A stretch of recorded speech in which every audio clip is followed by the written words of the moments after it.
Since this is a car-free island, we have to plan everything down to the last detail.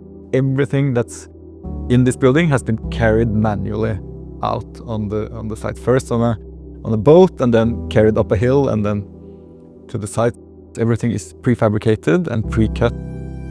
It's built for a sailor and his family. He bought this land when he was 18 years old. And then when he was 40 years old, he could afford to build a house on it. He's a professional sailor, so we've been working a lot with the detailing as you detail a wooden ship. A lot of the carpentry here is made by shipbuilders.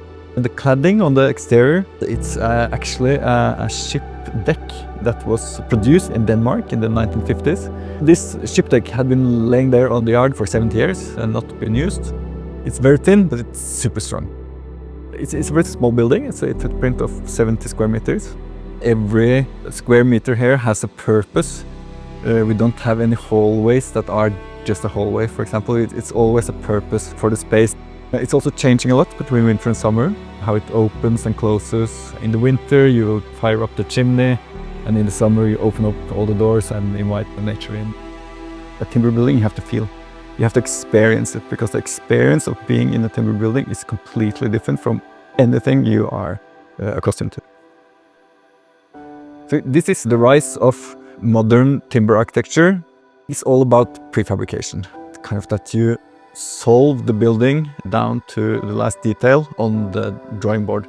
So in the 3D model is actually as precise as the finished building.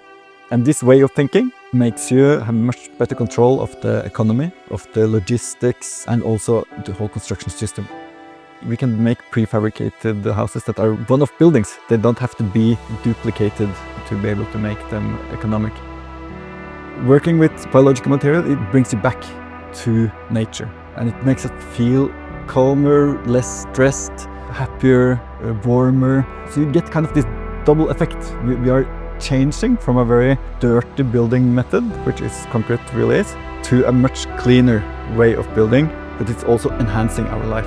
We have to change from our old building system that kind of tackled all the issues we had in the last century. This century we have other issues we have to tackle. And we cannot do that with old technology. And the new technology, it's biological and it's regenerative.